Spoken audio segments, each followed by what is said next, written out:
Good morning. Welcome to NTD. Good morning. Here are today's top stories. Police say divers have recovered 2 bodies from the river in the Baltimore bridge collapse. Investigators say the ship that caused the disaster was carrying hazardous materials and are set to interview the ship's pilots today.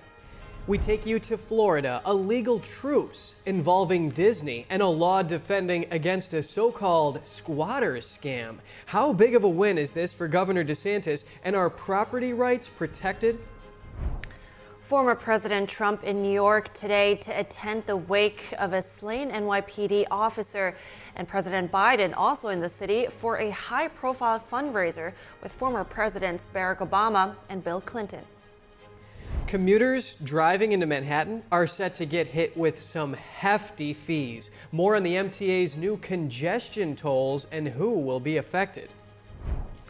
The Chinese regime leader meeting more than a dozen American CEOs and academics as Beijing tries to win back foreign investors and mend strained relations with the U.S. The new documentary, Hollywood Takeover, exposes the influence of the Chinese Communist Party that it has over Hollywood. We get a look at the details with the film's producer and investigative reporter.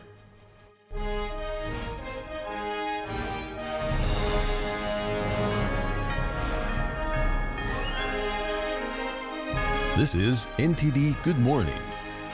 Live from our global headquarters, here are Evelyn Lee and Kevin Hogan. Welcome to NTD.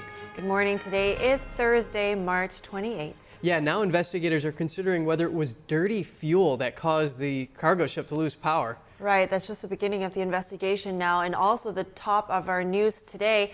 We're starting with the latest in the Baltimore bridge collapse. Authorities say the search for missing construction workers is paused after divers recovered the bodies of 2 men yesterday. Maryland State Police identified the bodies as a 35-year-old from Mexico and a 26-year-old from Guatemala. 4 workers are still missing. Officials believe they are dead. Police say they're from Mexico, Guatemala, El Salvador, and Honduras. The crew was dropped into the frigid river Tuesday when a Singaporean-flagged cargo ship hit and destroyed the over 1.5-mile-long bridge. Authorities say the remaining vehicles are encased in concrete and sharp debris. They deemed it too dangerous for divers until the wreckage is cleared. Federal and state officials say the crash appears to be an accident. The National Transportation Safety Board is leading the investigation into what caused the incident. Teams are analyzing the ship's data recorder, or black box. NTD's Jeremy Sandberg has the update. National Transportation Safety Board Chair Jennifer Homendy said Wednesday a senior hazmat investigator found 56 containers of hazardous material on board the crashed ship. Some of them breached. That's 764 tons of hazardous materials, mostly corrosives, flammables, and some miscellaneous hazardous materials, Class 9 hazardous materials, which would include lithium-ion batteries. The Coast Guard says there's no hazmat threat to the public. Homendy says the bridge was fracture critical, with the entire structure likely to collapse if one section fails. She says the bridge's last fracture critical inspection was in May last year. The disaster closed the Baltimore port, which is vital to the city's shipping industry, and took away a major transportation link. The Maritime and Port Authority of Singapore, citing the ship's management company Synergy Marine Private Limited, stated the dolly lost engine power and was unable to maintain its desired heading, leading to collision. The Coast Guard says the ship recently had engine maintenance in port, but were not informed of any problems with the vessel. An executive director at the American Pilots Association says one of the ship's pilots ordered a hard left rudder and left anchor drop to decrease speed and stop drifting right. He says the pilot radioed a distress call to try and have the bridge closed. The NTSB says it interviewed the ship's captain, his mate, engineers, and is set to talk to the 2 pilots Thursday. Maryland Governor Wes Moore credited the officials that stopped traffic after the reported power failure as heroes that saved lives and called the collapse a global crisis. The national economy and the world's economy depends on the Port of Baltimore. The port handles more cars and more farm equipment than any other port in the country. President Biden says he's committed to helping rebuild the bridge as soon as possible and expects Congress's support. Transportation Secretary Pete Buttigieg said there will be a major, protracted impact on supply chains with a difficult path back to normalcy. He says it's too early to say how long it will take to reopen the port or replace the destroyed bridge. Buttigieg stated it initially took 5 years to build. The NTSB says an investigation could take up to 2 years, with a preliminary report in 2 to 4 weeks. Jeremy Sandberg, NTD News. Florida Governor Ron DeSantis and Disney settle their nearly 2-year battle. This ends a state court fight over how Walt Disney World will be developed in the future. Meanwhile, the governor signs a new law to protect homeowners. Legal correspondent Arlene Richards reports. We have been vindicated on all those actions. After nearly 2 years of litigation, Florida Governor Ron DeSantis celebrates victory. Going forward, we're going to continue to govern with the best interests of the state of Florida. So I'm glad that they were able to do that settlement. A DeSantis-appointed board Wednesday approved a settlement agreement with Disney. The agreement ends a dispute sparked by DeSantis' takeover of the theme park's governing rights after Disney supporters protested Florida's law against teaching gender and sexual ideology in the classroom. Under the agreement, 2 Disney-approved plans created before the takeover are null and void. The board has agreed to work with Disney on a new development plan. I think that there's going to be ways where, we can do things that are in the best interests of the state of Florida, and I think Disney can be a part of that. DeSantis' remarks about Disney came during the signing of a new bill on Wednesday, ending the squatter scam once and for all. The bill protects homeowners from squatters.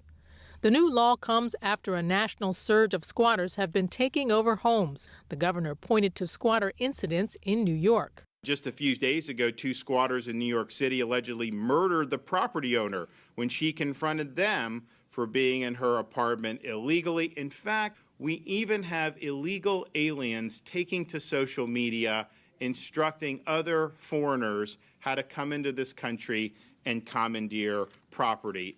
The new legislation specifically targets an individual who has unlawfully entered and remains on the property, has been directed to leave the property by the owner but has not done so, and who is not a current or former tenant in a legal dispute. Homeowners can call police to remove the squatters, and the squatters can be charged with a 1st or 2nd degree felony. Arlene Richards, NTD News. Here for analysis of the developments in Florida, we hear from Mike Leon. He's our contributor who is the Director of Policy and Strategy at the Free and Equal Elections Foundation and host of the Can We Please Talk news commentary podcast. Great having you back on, Leon. Governor DeSantis is calling this a win as there is now a legal truce that follows a governor-appointed board of what was the Reedy Creek Improvement District. Did he accomplish something here in standing up to a powerful corporation and bringing accountability to it?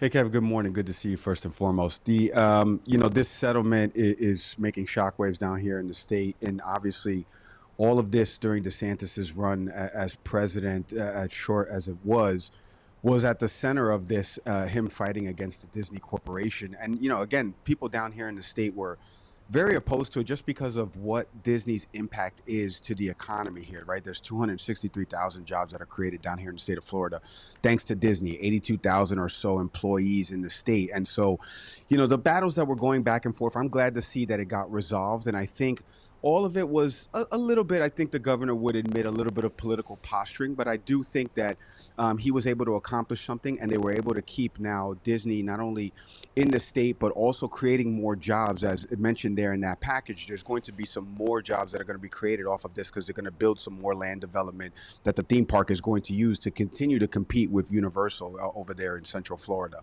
Yeah, and this has been a flashpoint in national politics with Governor DeSantis campaigning on how he was standing up to Disney. And in that settlement, the Disney actually agreed to just stop that 11th hour development that it was going to do in that Reedy Creek district, just basically saying that it was null and void here. Let's talk about squatters. Florida calls what's going on a squatter scam, as we mentioned, and it's alleging that criminals are looking to game the system and that other states are siding with them, but Florida won't stand for it. Does this new law protect property rights?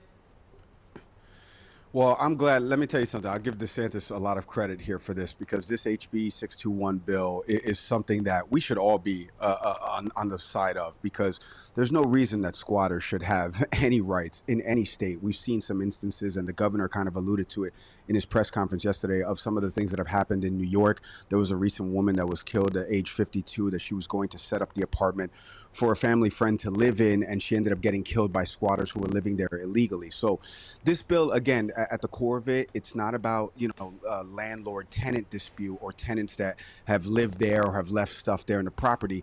This is to get rid of people that are illegally squatting. We've had a couple instances here in the state of Florida where somebody lived in $1 million home with the owner's clothes on, and the owner, couldn't call the police on this person, because that's what this bill is going to address. It's going to get folks that are illegally living in an occupation that is not theirs out of it. And I want to give DeSantis a lot of credit for this bill, because there are a lot of states that are having issues with this, and there's no reason why squatters should have rights to property that isn't theirs.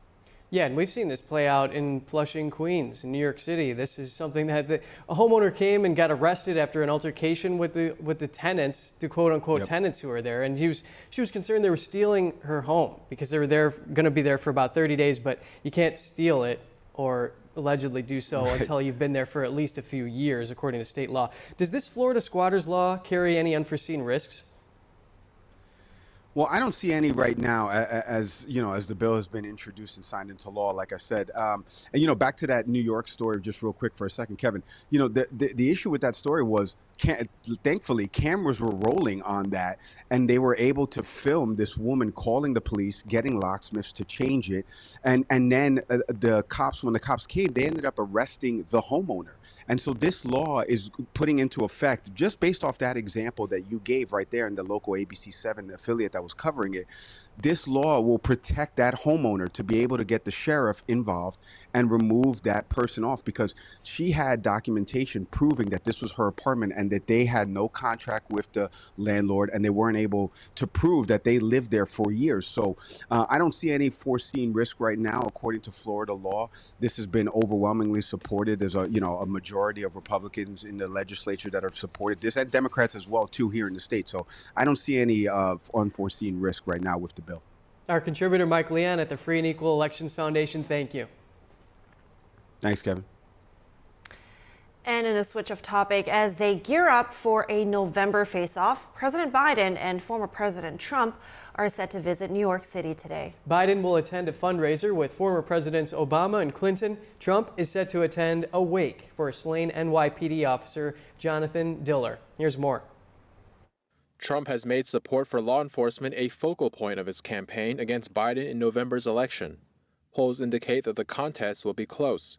A Trump campaign spokesperson said that Trump was moved by the invitation to attend a wake for Officer Jonathan Diller.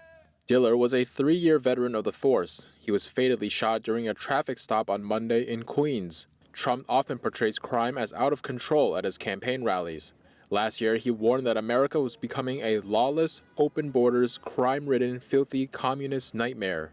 Trump posted a tribute to Officer Diller on his Truth Social platform on Tuesday. Across the aisle, President Biden is leaning on support from his Democratic predecessors. Former President Barack Obama met with Biden last week at the White House. He's agreed to several campaign appearances for Biden before November. One of those is a star-studded Manhattan fundraiser, which will also feature former President Bill Clinton. Late Show host Stephen Colbert will moderate a conversation between the three Democrats at Radio City Music Hall Thursday. Actress Mindy Kaling is set to host the program, with celebrity guests like Lizzo and Queen Latifah. The fundraiser is expected to be Biden's most lucrative to date. He already has a significant cash advantage over Trump, but his campaign has been plagued with low poll numbers and doubts about his age. And former Senator and Vice Presidential candidate Joe Lieberman died yesterday afternoon. His family says Lieberman suffered complications from a fall. His wife and other relatives were with him when he passed away.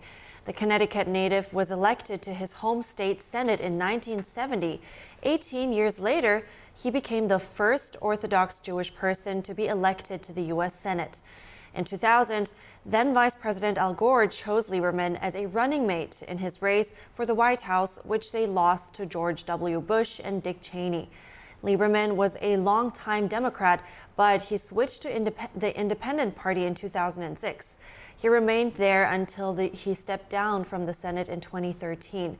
And more recently, he chaired another independent party called No Labels. It plans to select a unity ticket for president this year. Israeli Prime Minister Benjamin Netanyahu told a group of U.S. Congress members yesterday that victory in Gaza is just a few weeks away. Netanyahu told the bipartisan group that Israel had killed many senior leaders of Hamas.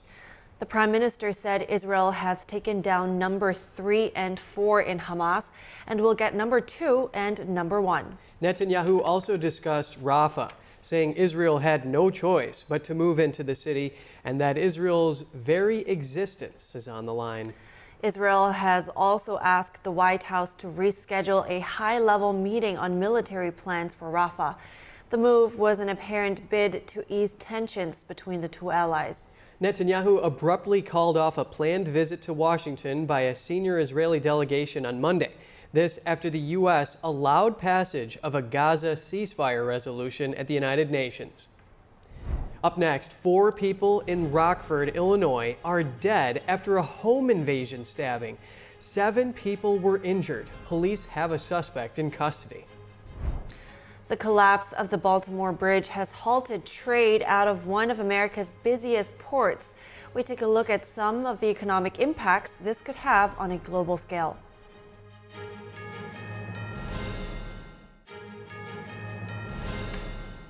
Thanks for staying with us. A California judge on Wednesday said ex-Trump lawyer John Eastman should be disbarred. This comes after a lengthy trial about Eastman's actions to challenge the 2020 election results.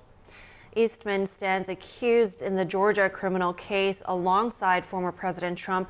He's accused of violating California attorney ethics rules against misleading courts and making false public statements. The judge in California's state bar court said Eastman's actions were carried out with dishonesty. She said his plan to derail President Biden's election victory was unlawful and lacked factual or legal support. Several other lawyers in Trump's orbit have also faced legal action over their 2020 election efforts. That includes former New York City Mayor Rudy Giuliani and former Justice Department official Jeffrey Clark. The recommendation now goes to the California Supreme Court. It will decide whether to strip Eastman of his license. Eastman will have the opportunity to appeal the ruling. Minnesota pillow manufacturing company MyPillow must vacate a Minneapolis warehouse it formerly used. That's according to a court order. MyPillow founder Mike Lindell, a conservative activist, said the move is just a formality and not a sign of the company's financial woes. Lindell confirmed yesterday that MyPillow owes around $270,000 or about 2 months of rent to the landlord of the facility, a company called First Industrial. Lindell said MyPillow no longer needed the space and had already moved out of the warehouse last year. He said MyPillow offered to find a new tenant, but the landlord just wanted to take back control of the property instead. The Star Tribune reported that a hearing to evict MyPillow from the space was held earlier this week. An attorney representing First Industrial said MyPillow had already more or less vacated, but they would like to do this by the book. MyPillow stopped running ads on Fox News earlier this year after a billing dispute. Lindell was also ordered to pay $5 million to a software engineer over breach of contract in a challenge related to the 2020 election results. A courtroom showdown over the future of Hunter Biden's felony tax indictment. The president's son tried to get all or some of the 9 charges dismissed at a hearing yesterday in Los Angeles. Prosecutors say he failed to file his returns on time, missed deadlines to pay taxes he owed, and engaged in a criminal tax evasion scheme over several years. The younger Biden has pleaded not guilty. Hunter Biden's attorneys argued the investigation was politically motivated and violated due process. The judge at one point suggested there is no evidence to back up the claim of political pressure influencing the prosecution. Hunter Biden is also facing charges in Delaware in connection with 3 alleged gun crimes to which he has pleaded not guilty. And that's 217,000 that Lindell was speaking about. Police say a man stabbed and killed 4 people at multiple locations around Rockford, Illinois yesterday. Authorities say the suspect also wounded 7 people and is now in police custody. The 4 victims range in age from 15 years old to 63. A county sheriff said officials responded to a reported home invasion report after 1 p.m. The sheriff said one of the dead victims was a mailman. Police say the suspect is 22 years old and don't believe any other suspects are at large. Officials are still trying to determine a motive. Rockford's mayor called the attack a random and senseless act of violence. The city is roughly 90 miles west of Chicago. So let's turn back to the Baltimore bridge collapse here. With a major U.S. port now having come to a standstill, how will this affect the economy? We bring in Vance Ginn. He's the president of Ginn Economic Consulting and the former chief economist of the U.S. Office of Management and Budget. Good morning, Vance. Good to see you. So first, we have now disruptions in the Red Sea, the Panama Canal, and now the Port of Baltimore. How serious is this collapse for the American economy on a national level? Well, it's a pleasure to be with you this morning, and it's unfortunate. It's a tragedy. 6 deaths that we know about so far. So my prayers go out for them and their families. And this will also have an influence on the economy. And this is a major port in the United States that will have ramifications for weeks, if not years, to come. Some say that it may take just the first couple of weeks just to remove a lot of the debris that's in the water, much less get started back to building a bridge and everything else. And so it's an unfortunate tragedy that I hope going to be overcome soon, but it will have an effect on the economy for quite a while. So what about how important is the Baltimore port for the global supply chain?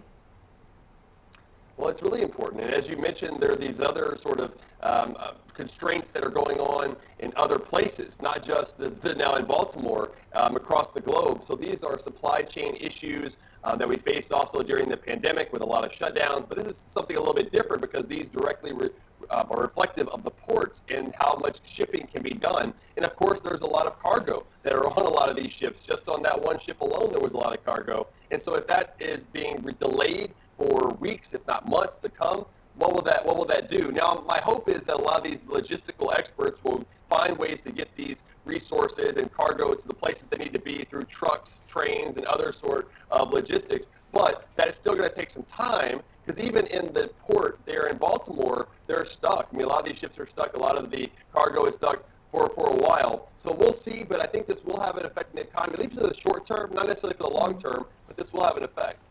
Right. So just quickly before we go here, there are some sound issues, but I want to get this question indefinitely. So will there be, in the short term, then certain shortages that consumers might experience? Yes, there could be some shortages depending on how much is on there from places like Amazon or other things that are shipping from other places. So you might expect some shortages to happen. I'm also hopeful that we can get that bridge built as quickly as possible. There's a lot of insurance that's being provided and money to do that. And so I hope that will happen. If the federal government's too involved, I'm concerned that this will take even longer, especially as we're running $34 trillion in national debt. This should be more about private insurance. It should also be more about the local and state governments compared to the federal government, so we can get things going again as quickly as possible for the economy and also for the livelihoods that are there near Baltimore and really across the country, because this affects them as well. Got it. Thank you so much for your insights, Vance Ginn. I appreciate it. Thank you. Stay with us. New York City is known for having heavy traffic, but are drivers ready to pay out of pocket to reduce it? More on newly approved tolls. Law enforcement officers in Texas are still not allowed to arrest or deport illegal immigrants. Ariane Pastar has the latest on a new appeals court ruling and how the Supreme Court could step in again.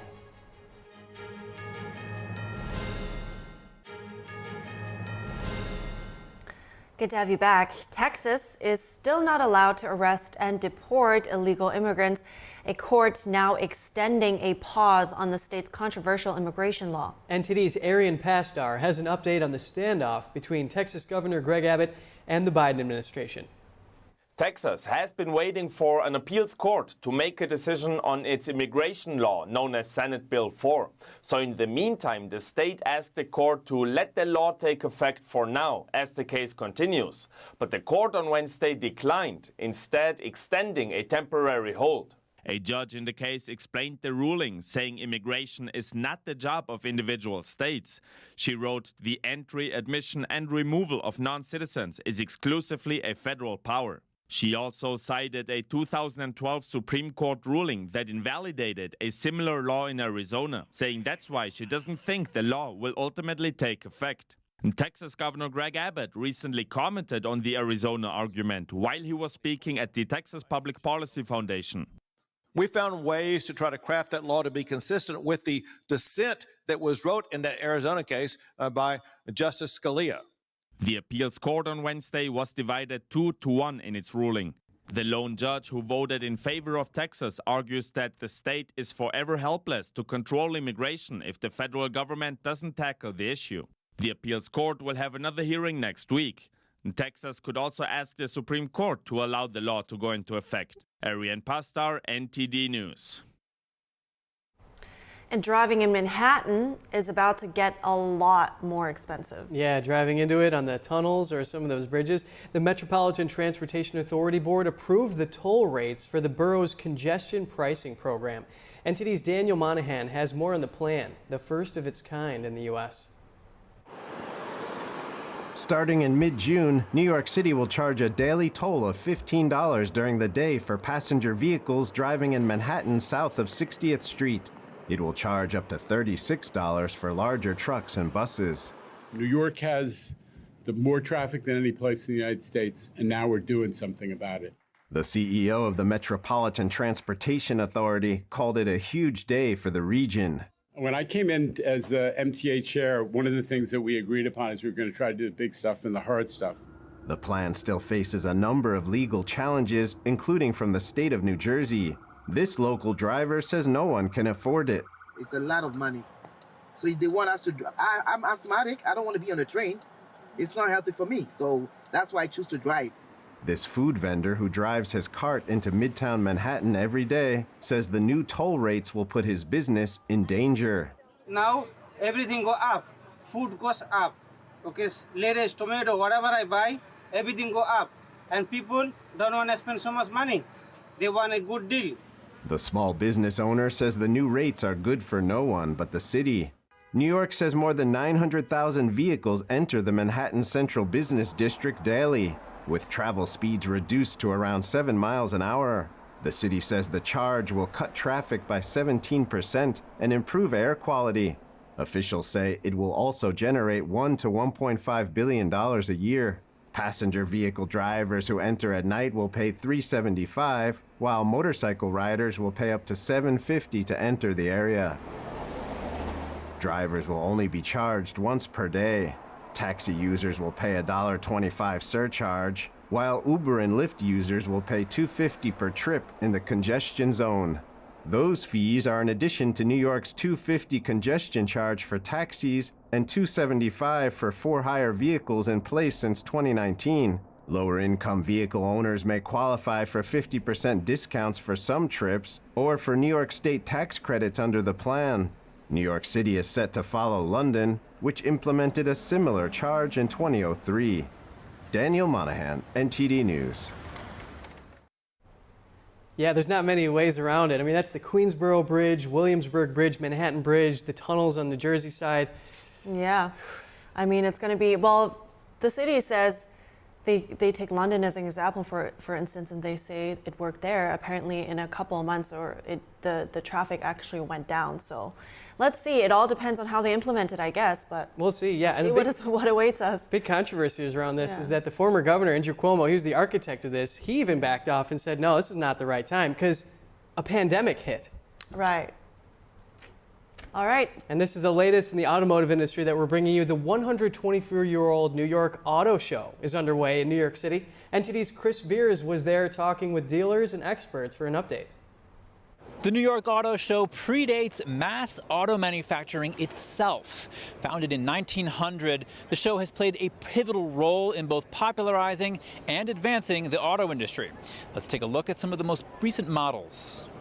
The next thing I want to talk about, Lauren, is the latest car trends. We're here at the New York Auto Show 2024. What are you seeing this year? Well, the big trend is SUVs and crossovers. That is more than 50% of the sales. Consumers like to have that, whether it be a hybrid propulsion or a gas. We're seeing a lot of companies like Hyundai came up with a new Santa Fe. It comes gas, it comes hybrid. There's no electric available in the U.S., which says something. So we've talked about we've talked about the industry, but what are consumers most interested in this year? I think the consumers want technology. You're seeing a lot of big screens, that easy connectivity with your phone. From you're on the phone making a call, and you get into your vehicle and it nicely transitions. You don't drop that call. Having navigation, Apple CarPlay, Android Auto, Alexa, and Google are all built into these cars. Standing behind me is the new electric SUV coupe, the Polestar 4. What's unique about this vehicle is that there's no rear view window. Instead, you have a rear view camera that allows you to see a little bit more of what's behind you as you move. Here's what the company's PR manager has to say about the vehicle. So Polestar 4 features no back window. We utilize an HD camera in the back that then takes the space of where your rearview mirror would be is now a screen that portrays backwards. So it really allowed a couple of things. One, the design of the car is much different, and also in the back seat, you're provided with a much more larger space for your back seat passengers, and it's a great experience overall. No rear view window. That's interesting. Yeah, saves on glass. Yeah. I wonder how much AI is going into these new cars. We'll have to look into that. Right, for sure. But definitely always open to learn some more about new technology here. Anyway, heading to break. Yes, the Chinese regime leader meeting more than a dozen American CEOs and academics as Beijing tries to win back foreign investors and mend strained relations with the U.S. Business Matters host Don Ma joins us to discuss after the break.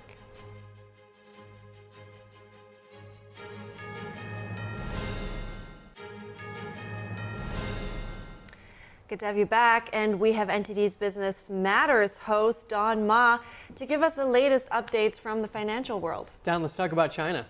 Right, so that is an important topic because Xi Jinping met with dozens of American CEOs yesterday. I'll tell you what that's all about. Also wanted to talk to you guys about fast food today. That's including headwinds some fast food places could be feeling, and as well as something about Costco hot dogs. Okay, let me start off with China. So renewed efforts seems like are underway in the country to win back foreign investors and boost its struggling economy. Now, CCP regime leader Xi Jinping met with more than a dozen American CEOs and academics as well. And this is to advocate for continued investment in China. The foreign ministry said Xi also called for a better future between the two nations. But, you know, confidence in China, weak right now from global executives.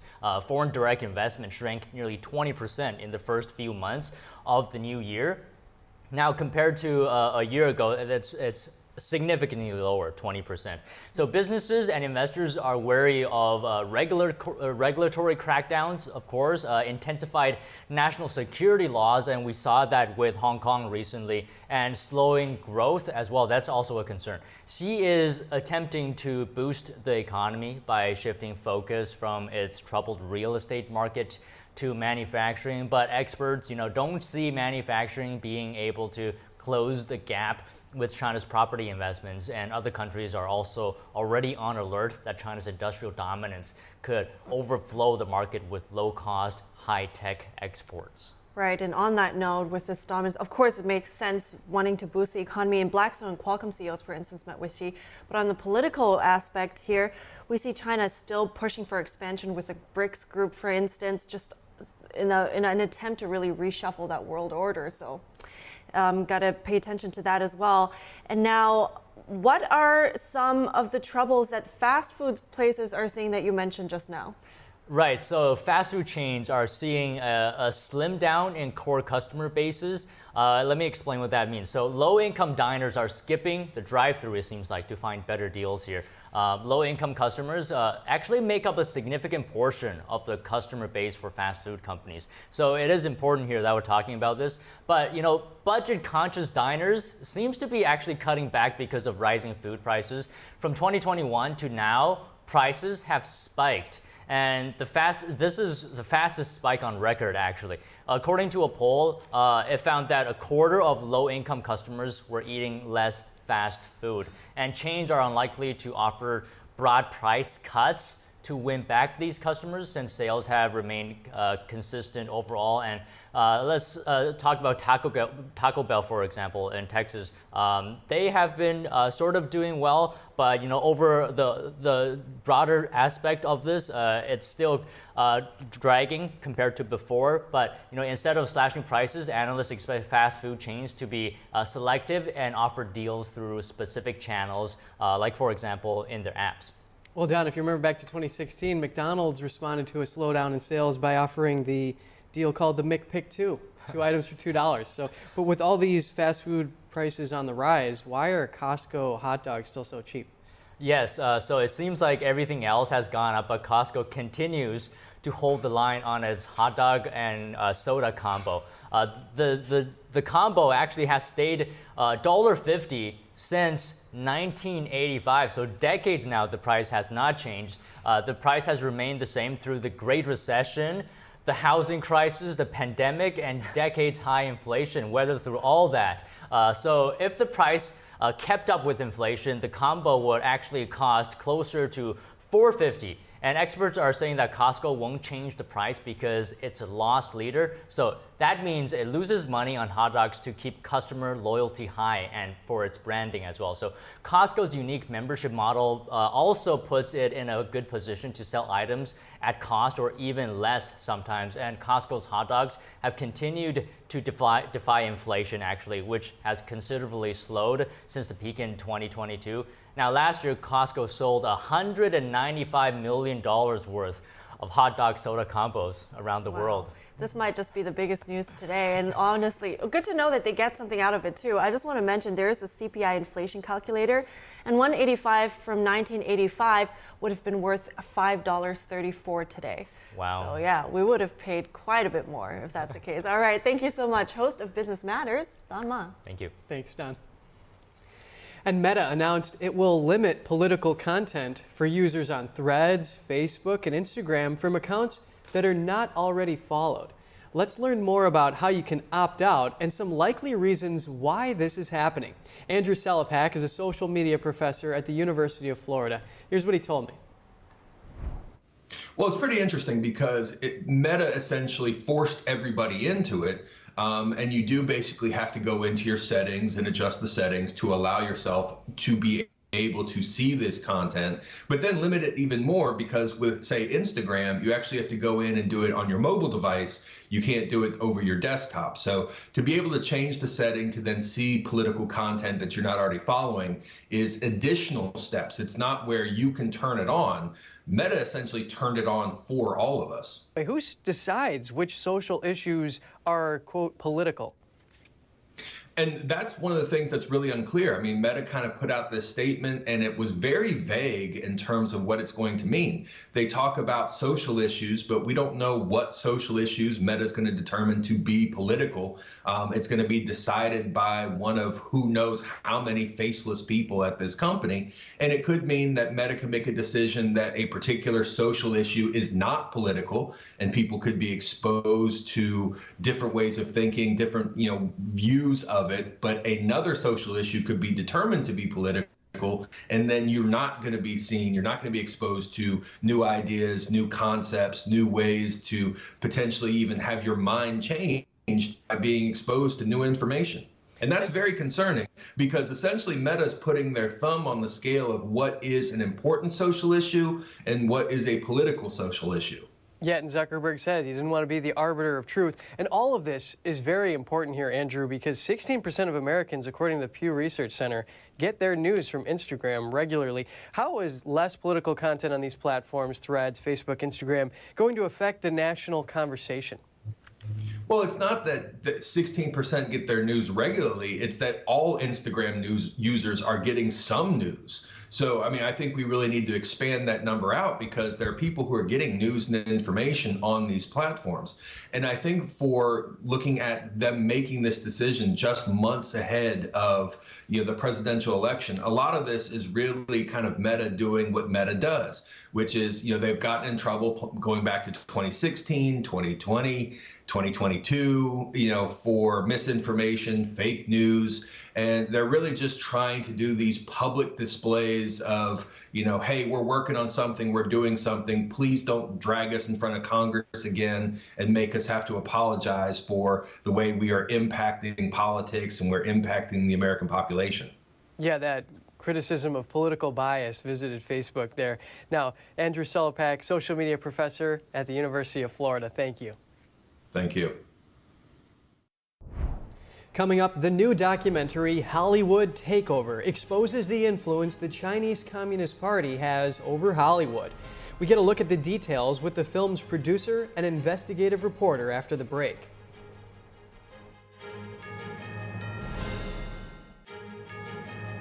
Joining us now is Tiffany Meyer, the host, producer, and investigative reporter of the Hollywood Takeover documentary. She's also the host of China in Focus and NTD Evening News. Tiffany, thanks for your time today. Thank you so much for having me. Why is it so important to investigate the influence that the Chinese Communist Party has over Hollywood?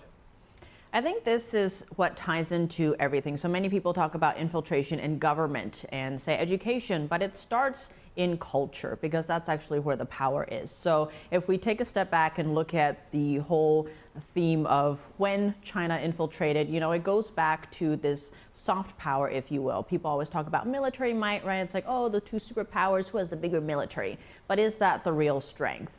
The communists have understood something known as unrestricted warfare or winning without fighting. If they can destroy a country from within by demoralizing the entire population, then they don't even have to come in with their guns, their bullets, all of that. And so that's why we thought this was so important to cover, because when we were approached with this project, they're like, cover the Chinese Communist infiltration of the government. I'm like, literally, 2 people are gonna watch that, like the people who understand that already. But if you take a step back, where does the power actually come from? It's if you influence the culture, ultimately you change politics. And sorry if I just may, what does China get from that?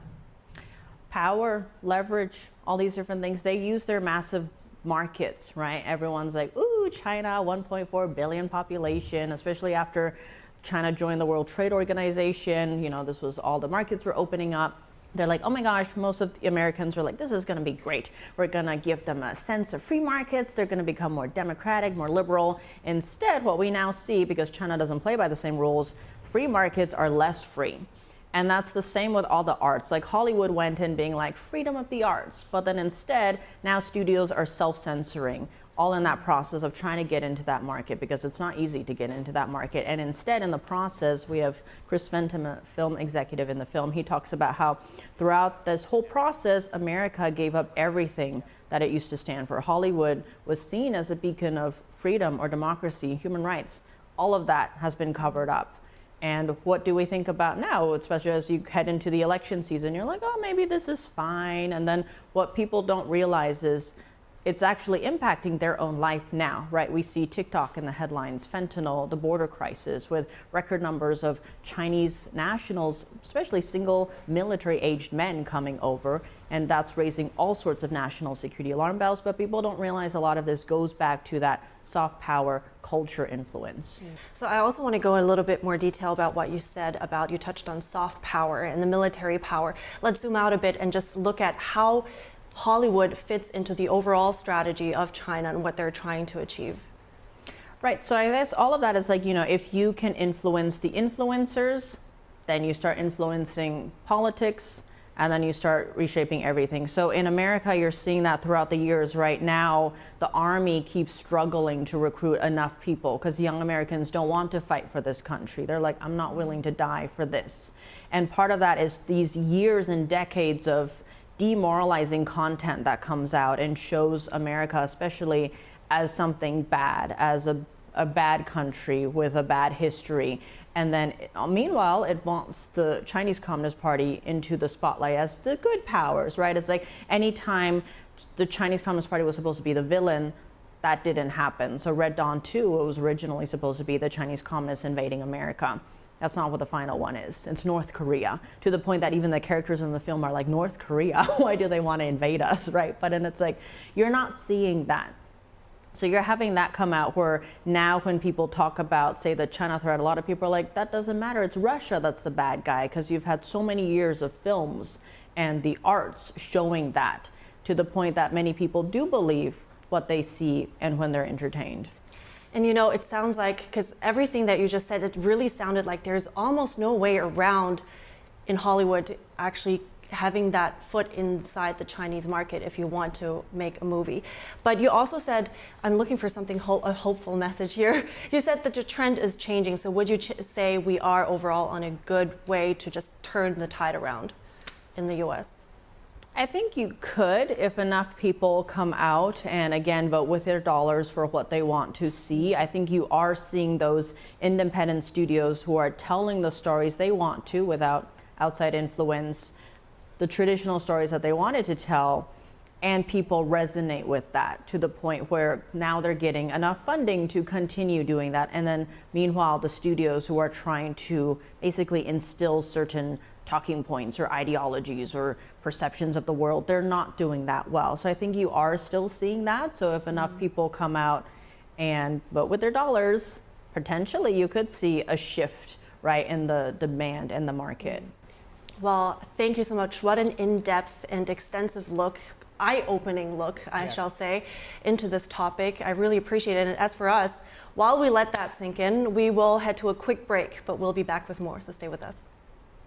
A troubling agenda revealed. Certain Western media outlets are publishing content in line with propaganda from a tyrannical regime, the Chinese Communist Party, at least when it comes to a major human rights violation committed against practitioners of the Falun Gong spiritual movement inside China. And at the center of that problem, really unfortunately, is the paper of record, the New York Times. Why was this journalism so off the mark?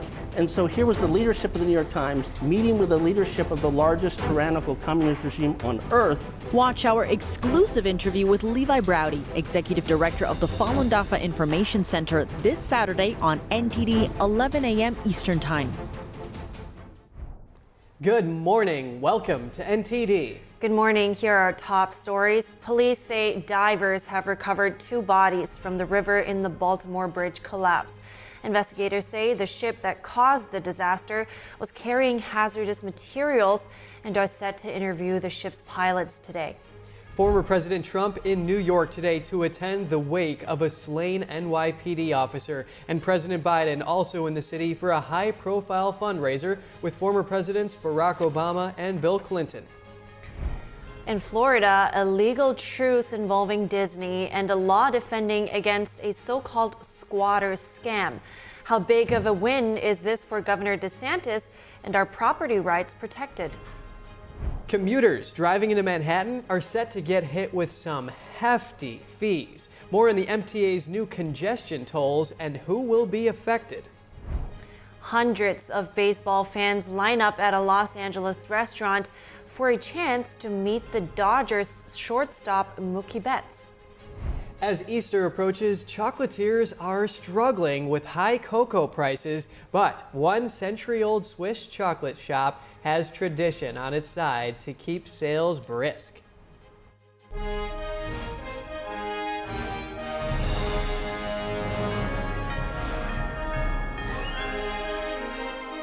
This is NTD Good Morning. Live from our global headquarters, here are Evelyn Lee and Kevin Hogan. Welcome to NTD. Welcome. Today's Thursday, March 28th. Today's top news. We're starting with the latest in the Baltimore Bridge collapse. Authorities say the search for missing construction workers is paused after divers recovered the bodies of 2 men yesterday. Maryland State Police identified the bodies as a 35-year-old from Mexico and a 26-year-old from Guatemala. The National Transportation Safety Board is leading the investigation, and teams are analyzing the ship's data recorder, or black box. NTD's Jeremy Sandberg has the update. National Transportation Safety Board Chair Jennifer Homendy said Wednesday a senior hazmat investigator found 56 containers of hazardous material on board the crashed ship, some of them breached. That's 764 tons of hazardous materials, mostly corrosives, flammables, and some miscellaneous hazardous materials, Class 9 hazardous materials, which would include lithium-ion batteries. The Coast Guard says there's no hazmat threat to the public. Homendy says the bridge was fracture critical, with the entire structure likely to collapse if one section fails. She says the bridge's last fracture critical inspection was in May last year. The Maritime and Port Authority of Singapore, citing the ship's management company Synergy Marine Private Limited, stated the dolly lost engine power and was unable to maintain its desired heading, leading to collision. The Coast Guard says the ship recently had engine maintenance in port, but were not informed of any problems with the vessel. An executive director at the American Pilots Association says one of the ship's pilots ordered a hard left rudder and left anchor drop to decrease speed and stop drifting right. He says the pilot radioed a distress call to try and have the bridge closed. The NTSB says it interviewed the ship's captain, his mate, engineers, and is set to talk to the 2 pilots Thursday. Transportation Secretary Pete Buttigieg said there will be a major, protracted impact on supply chains with a difficult path back to normalcy. He says it's too early to say how long it will take to reopen the port or replace the destroyed bridge. The NTSB says an investigation could take up to 2 years, with a preliminary report in 2 to 4 weeks. Jeremy Sandberg, NTD News. Here for an update on the Baltimore Bridge collapse is Maryland State Senator Johnny Ray Salling, representing the 6th District, Baltimore County. State Senator Johnny Salling, thank you so much for your time today. What can we learn from this incident in hindsight, and what is a path forward? Well, thank you for this opportunity to talk about this serious situation that's happened in my district. And we have a lot going on, as you know. We have investigators, not just from the FBI, but also from the Coast Guard. Just yesterday, they found 2 more bodies, as was stated. One is a constituent and from Dundalk, where I was raised. And this is, as you know, is going to be an ongoing investigation. Sincerity of this is unspeakable. But I believe working with our federal, state, and local partners, we're going to be able to move forward. And after investigation, we need to open up this port. But more importantly, the safety of our people and recovery is the most important thing right now. Yes, definitely. Installing Transportation Secretary Pete Buttigieg says that rebuilding the bridge won't be quick nor easy here. Many jobs are on the line with this port inoperable, a fraction of those being the 250 union clerks who process the paperwork for international cargo, not to mention the roughly $1 million per day in tax revenue that's on hold. What is the strategy to get this port up and running as soon as possible? Well, right now, Maryland is in a state of emergency. And knowing that, having the opportunity, we have more to do now. We have a better opportunity to do it even faster. Being in a state of emergency is something that a lot of people don't know only lasts for 30 days. So what we're doing, we're also doing a bill to make sure that we can continue to extend that to process everything quickly. So right now, working with the White House, our governor, and our other legislators, we're making sure that the process of this and everything that we need to do is going to be swiftly, but in a safe manner. Yes, and Senator Salling, President Biden has said that the United States government, he expects, will be involved in the financial backing of rebuilding that bridge. He also said that he has used this bridge by rail to commute out of Delaware, but it never had any rail tracks, so an apparent gaffe there. Some are talking about dolphins or these bumpers that can be installed in front of these bridge pylons to protect it. Have you thought about any mitigation efforts in there? Yes, we have.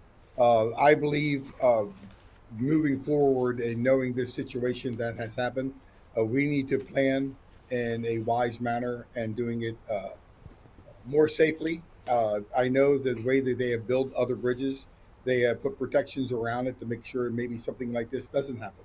So I think we need to plan ahead. And maybe there have been other states or other countries that have had this situation. And so we want to learn from them and see what more we can do to make it a safer Chesapeake, a safer river, a safer area where we can do things in a proper manner so this never happens again.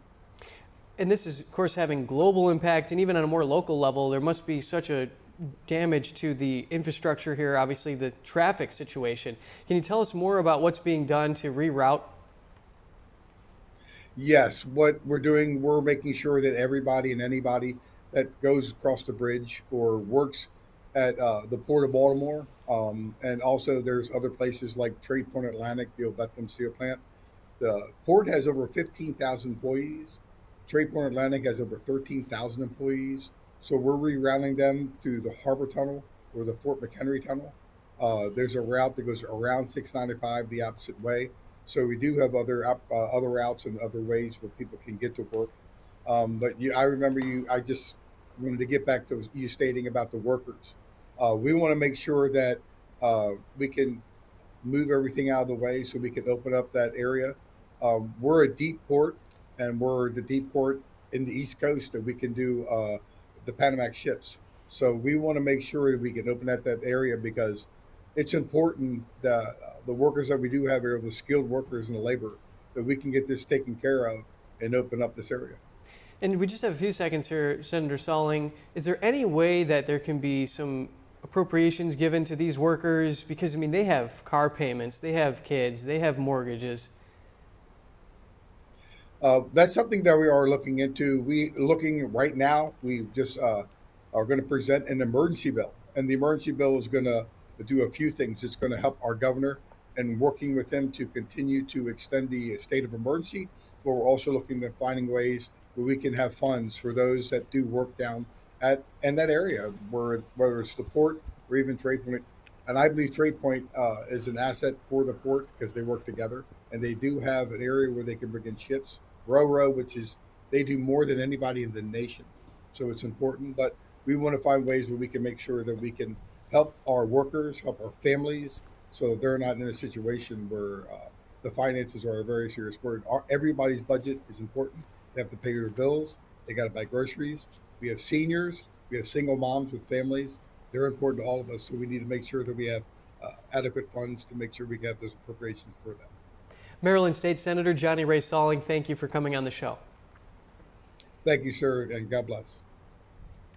While gearing up for a November face-off, President Biden and former President Trump are set to visit New York City today. Biden will attend a fundraiser with former Presidents Obama and Clinton. Trump is set to attend a wake for slain NYPD officer Jonathan Diller. Here's more.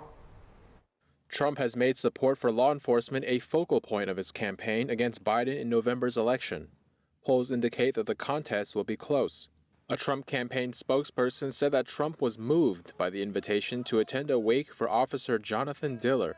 Diller was a 3-year veteran of the force. He was fatally shot during a traffic stop on Monday in Queens. Trump often portrays crime as out of control at his campaign rallies. Last year, he warned that America was becoming a lawless, open borders, crime-ridden, filthy communist nightmare. Trump posted a tribute to Officer Diller on his Truth Social platform on Tuesday. Across the aisle, President Biden is leaning on support from his Democratic predecessors. Former President Barack Obama met with Biden last week at the White House. He's agreed to several campaign appearances for Biden before November. One of those is a star-studded Manhattan fundraiser, which will also feature former President Bill Clinton. Late Show host Stephen Colbert will moderate a conversation between the three Democrats at Radio City Music Hall Thursday.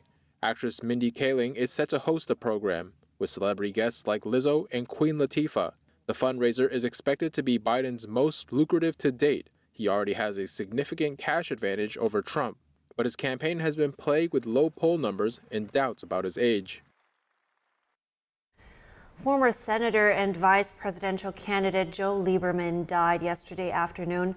His family says Lieberman suffered complications from a fall. His wife and other relatives were with him when he passed away.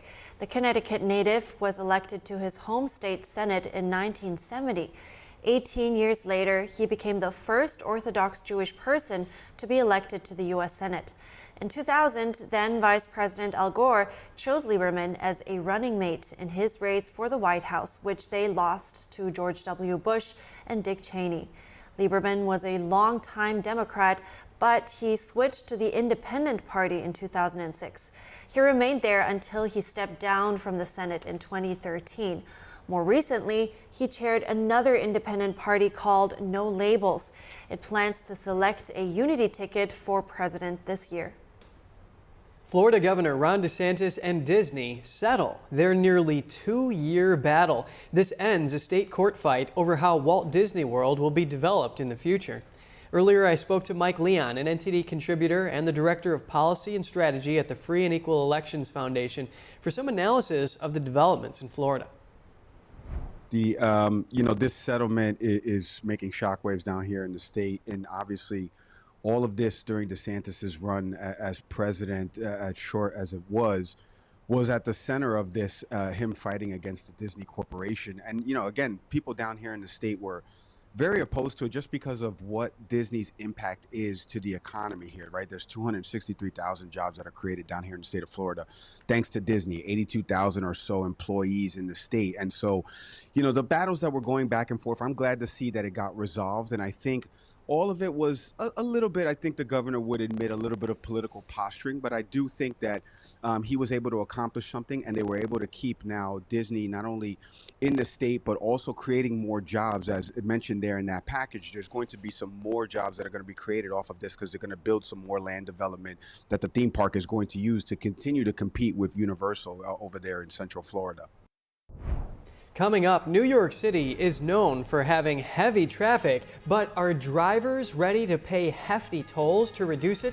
More on a newly approved congestion pricing plan. Hundreds of baseball fans line up at a Los Angeles restaurant for a chance to meet the Dodgers shortstop Mookie Betts. As Easter nears, chocolatiers are struggling with high cocoa prices, but one century-old Swiss shop has tradition on its side to keep sales brisk. Join us on a delicious trip to Geneva to see their wares after the break.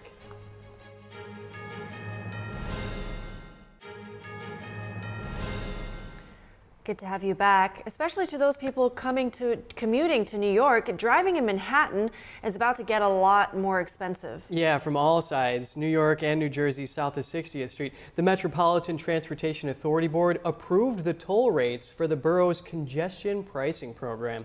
NTD's Daniel Monahan has more on the plan, the first of its kind in the U.S. Starting in mid-June, New York City will charge a daily toll of $15 during the day for passenger vehicles driving in Manhattan south of 60th Street.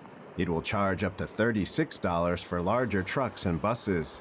New York has more traffic than any place in the United States, and now we're doing something about it.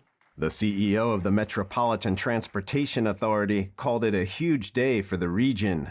When I came in as the MTA chair, one of the things that we agreed upon is we were going to try to do the big stuff and the hard stuff.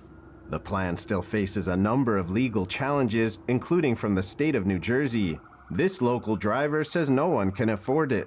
It's a lot of money. So they want us to drive. I'm asthmatic. I don't want to be on a train.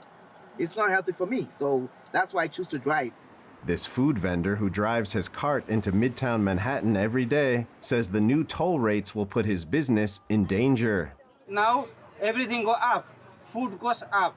Okay, lettuce, tomato, whatever I buy, everything go up. And people don't want to spend so much money.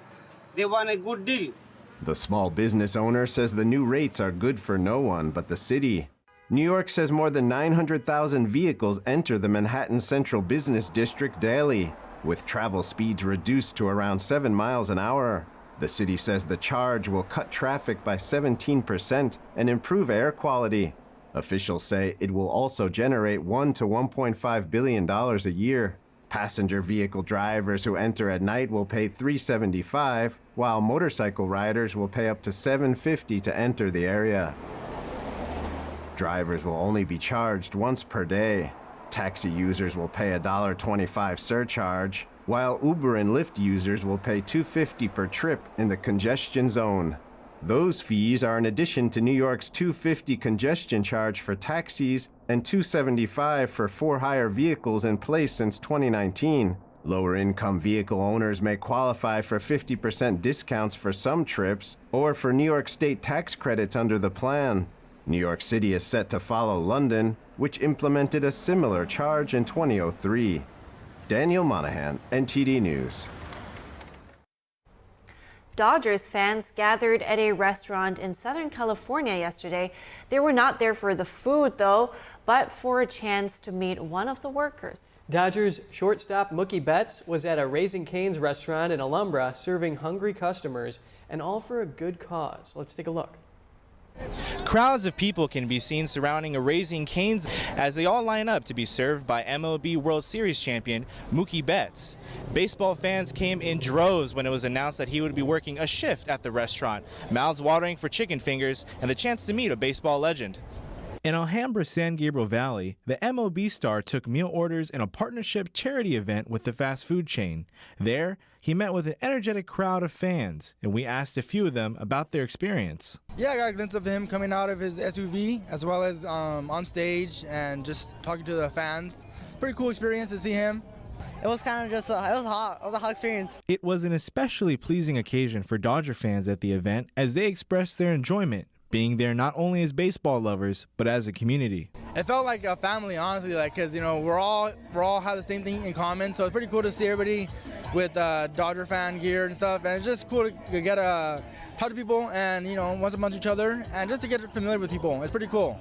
Towards the end of the event, Betts accepted a $100,000 donation from Raising Cane's made out to his organization, the 50/50 Foundation, which aims to help inner city kids build their futures. And fans were touched by his efforts to interact with LA locals and promote charity. Yeah, to see them in the San Gabriel Valley is real nice.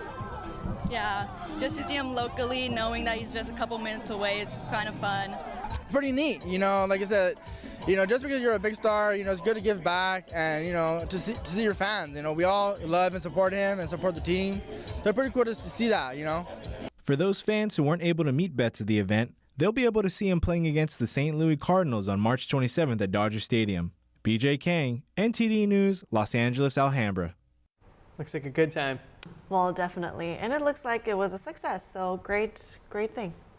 All right, the famous groundhog Punxsutawney Phil will soon see 2 more shadows following him around, which hopefully won't affect future winters. Punxsutawney Phil is now a proud dad to 2 baby groundhogs. His wife, Phyllis, has just given birth to the healthy babies, according to the Groundhog Club. The names of the young groundhogs have not been released yet, but the infants are with their parents at the Punxsutawney Memorial Library. Library visitors can go see them through a viewing window. Aw, the little critters. Nice. So he will have somebody to fill his shoes for sure. Yeah, that's an important responsibility. Exactly. Yes, and Easter is almost here. Brightly colored Easter eggs are a holiday staple, and dyeing them is an age-old tradition. We're taking a quick look at one of Germany's oldest dyeing factories to find out how it's done. The machines at this chicken farm run round the clock leading up to Easter. The factory boils and dyes up to 800,000 eggs a day. Demand is so high, the factory has to hire seasonal workers just to keep up. But they're not the only ones working hard. The farm also has about 120,000 hens laying around 1 egg a day, but not every egg is fit to be dyed. Eggs with cracks or dirt are out. Same with those that are too small, too large, or with shells that are too thin. The eggs are then loaded into an egg stove before food coloring is added. Workers then seal them up while they're hot, giving them a longer shelf life. Pretty though. Moving on to Switzerland, a Swiss chocolatier shop is gearing up for the finale of their crucial Easter season. They're creating sculptured sweets like chocolate bunnies, chicks, and eggs at a time of rising cocoa prices. But this century-old shop in Geneva has tradition to keep chocolate sales brisk. Easter is an important season for Swiss chocolatiers. The Easter holiday and the promise of a new spring make it a happy time. For us, it is the biggest period after Christmas. Sales are huge. A lot of Easter themes, as you can see in the store. Rabbits, chicks, Easter eggs. People are happy. It's the beginning of spring, and people really like buying these little chocolate to hide in the garden at Easter. While chocolate lovers in Europe, the US, and elsewhere are paying more for their traditional candy eggs and bunnies this year, 103-year-old La Bonbonnière has managed to keep costs lower than other shops. What's their secret? The El Nino phenomenon, which caused heat and a lack of rain, indeed caused the price of cacao to rise, mainly in Ghana and Ivory Coast. We work very little with these countries. We work more with South America. For foreigners, Switzerland is mainly banks, watches, and chocolate. Chocolate really plays an important role for foreigners and tourists visiting Geneva. Yeah, so I'm out here going on a ski trip in the Alps, and this is kind of a pit stop for us. And I've heard great things about Swiss chocolates. Some families have a long history with the shop and want to continue the family tradition. Some grandparents' customers came when they were little to buy their rabbits, and now they buy them for their grandchildren. It's really our stand-up product at Easter. The Swiss government says the country is home to the biggest consumers of chocolate per capita in the world.